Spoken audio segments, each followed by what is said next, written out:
नमस्कार, जय श्री कृष्णा दोस्तों। स्वागत है आपका आपके अपने YouTube चैनल किशोरी क्रिएशन पर। मैं सपना शर्मा आप सभी का हार्दिक स्वागत करती हूँ आपके अपने चैनल पर। आज के इस वीडियो में मैं आपके लिए सूरज रोटा की कहानी लेकर आई हूँ। इस व्रत की कथा मैं आपको सुनाऊँ उसके पहले मैं जो है आपके इस व्रत की विधि के बारे में जानकारी दे रही हूँ। होली या शीतला सप्तमी के बाद जो रविवार आए, उस रविवार के दिन सूरज भगवान की पूजा और पीपल के पेड़ के नीचे की जाती है। पूजा के लिए रोट बनाया जाता है। पूजा के रोट में बीच में सूरज भगवान को देखने के लिए एक छेद रखा जाता है। जो पूजा के लिए रोट बनाया जाता है उस रोट में जो शक्कर नहीं डाली जाती है। हल्दी, कुमकुम, अक्षत, मेहंदी, लच्छा, पैसा, कच्चा सूत, गेहूं, धूप, पुष्प, दीप, आटे के कच्चे 7 फल, हल्दी डालकर बनाए हुए और जल का कलश पूजन सामग्री में जो है लिया जाता है। पूजा करने के बाद उस रोट में से सूरज जी को देखते हुए 7 बार अर्घ देते हैं और अर्घ देते वक्त सूरज जी को देखते हुए बोलते हैं, सूरज बाबा टिटियो टिटियो जैसे हो टूटियो। इसके बाद कहानी कहते हैं, व्रत करते हैं। सूरज रोटा का जब उद्यापन किया जाता है तो उसमें 8 औरतें और एक जोड़ा को जमाया जाता है और कल्पना उसको कलपते हैं।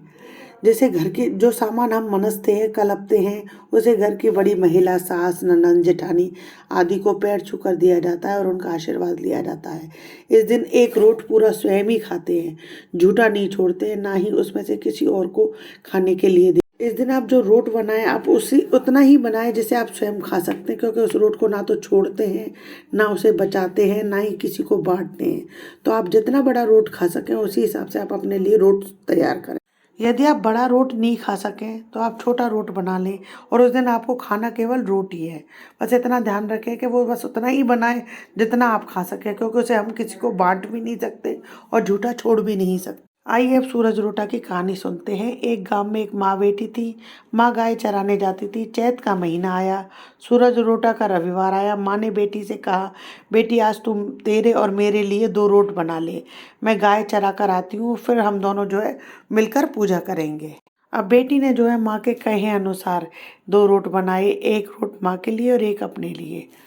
जब माँ गाय चराने जाने लगी तो बेटी से कहने लगी कि कोई भिखारी या साधु खाना मांगने आए तो आज उसे रोट मत देना, आटा दे देना। सूरज भगवान जो है सुनते हैं तो वह एक जोगी का वेश धारण करके आए और बोले, भाई माई भिक्षा दे। जब बेटी ने आटा दिया तो साधु ने उसे श्राप देने के भय दिखाया तो वह डर गई। उसने नीचे वाले रोट में से एक टुकड़ा तोड़कर साधु को दे दिया।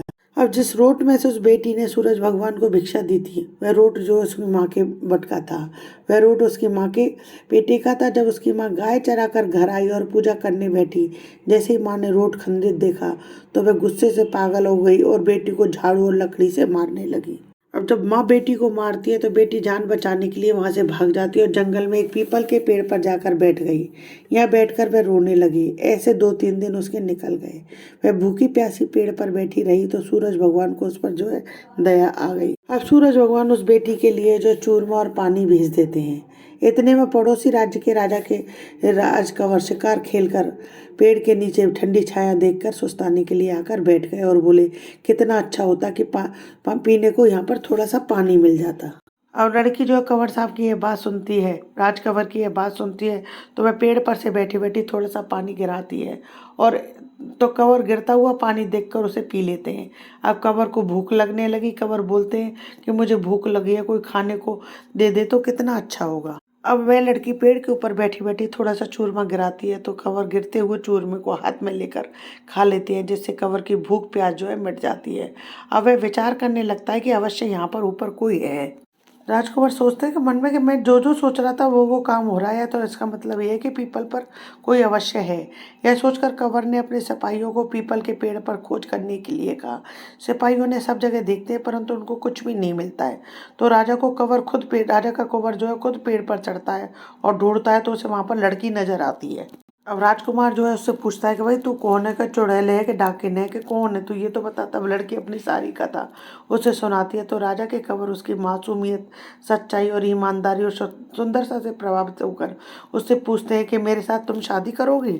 तब वह लड़की बोली, कहाँ तो आप नगर के राजा हो और मैं गरीब अनाथ लड़की हूँ, मेरा तो कोई भी नहीं है, आपकी और मेरी जोड़ी कैसे बनेगी।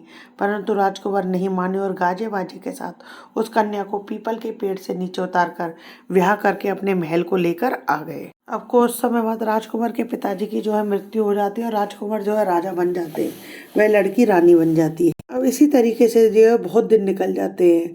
एक दिन उसकी माँ जो है झाड़ू बेचती हुई उधर से निकलती है तो रानी उसे पहचान लेती है।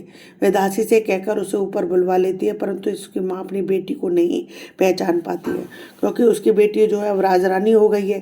पहले कहाँ वह गरीब अनाथ लड़की थी, क्योंकि रानी की माँ ने तो सोचा कि उसकी बेटी तो जो है मर गई, कहाँ जिंदा होगी। रानी उसके बारे में और उसके बच्चों के बारे में जानकारी लेती है तो उसकी माँ उसे बताती है कि उसकी एक बेटी थी, कैसे एक दिन उसने अपनी बेटी को मारा जिससे वह जंगल में भाग गई। तब वह रानी पूछती है, अब तुम्हारी बेटी का क्या हाल है। तब वह माँ कहती है कि पता नहीं, अब तो उसे जंगल में कोई जानवर खा खू गया होगा, अब वह कहाँ जिंदा होगी। और ऐसा कहकर वह जो है रोने लगती है। अपनी को बेटी को याद कर करके वह माँ जो है खूब रोने लगती है और रानी का जो है मन पिघल जाता है। तो रानी उसे अपनी सारी सच्चाई बता देती है।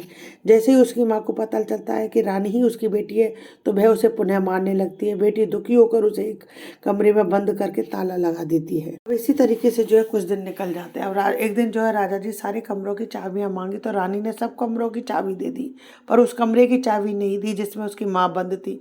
राजा जी ने जिद करके उस कमरे की चाबी मांगी तो रानी जी कहती है कि मैं अभी भूल गई हूँ, ढूंढती हूँ, ढूंढना पड़ेगा कि मैंने चाबी जो है कहाँ पर रख दी है। अब राजा को जो है आश्चर्य होता है। अब राजा रोज उससे पूछते हैं। एक दिन तो वे हटी कर लेते हैं कि आप मुझे उस कमरे की चाबी दो।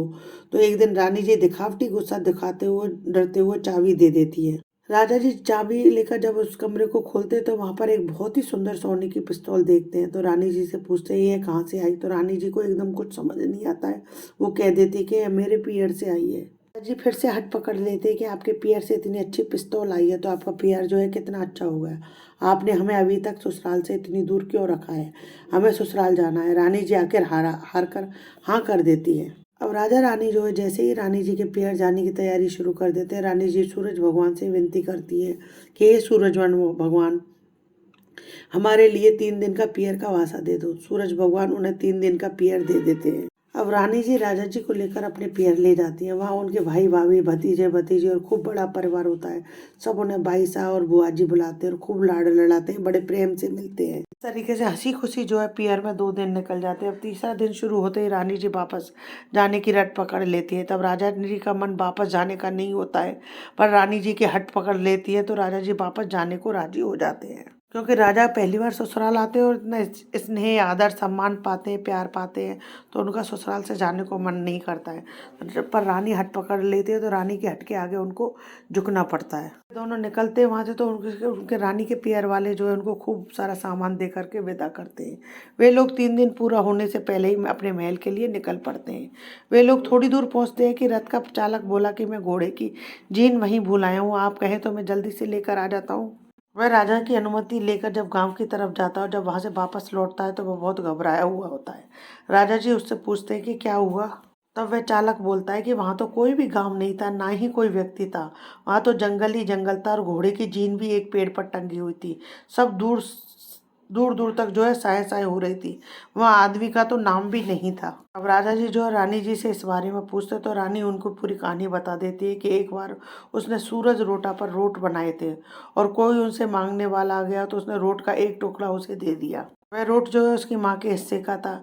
जैसे ही उसने माँ के हिस्से का रोट दिया, माँ को पता चला तो माँ पागल हो गई और उसे मारने लगी। वह भागकर जंगल में आ गई और पीपल के पेड़ के ऊपर बैठ गई, रो रही थी कि आप आ गए। इस तरह उसने पूरी कहानी जो है राजा को बता दी। अब यह सुनकर राजा ने सोचा कि पियर वासे के लिए हर घर में सूरज भगवान की पूजा होनी चाहिए, सबके घरों में रोट बनने चाहिए।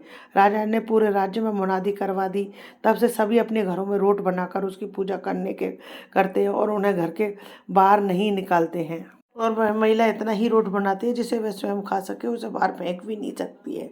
हे सूरज भगवान, जैसे उस लड़की और उसकी माँ को पहले टूटे ऐसे किसी को मत टूटना, बाद में उस लड़की को टूटे वैसे सबको टूटना। कथा अधूरी हो तो पूरी करना, पूरी हो तो मान करना। बोलो सूरज भगवान की जय। यदि आपको मेरी वीडियो अच्छा लगा हो तो प्लीज़ मेरे वीडियो को ज़्यादा से ज़्यादा लाइक और शेयर करें। यदि आप मेरे चैनल पर नए हैं तो चैनल को सब्सक्राइब करना ना भूलें, पास ही में बेल आइकन को दबाएं, जिससे मेरे आने वाले हर नए वीडियो का नोटिफिकेशन आपको मिल जाए। जय श्री कृष्णा दोस्तों।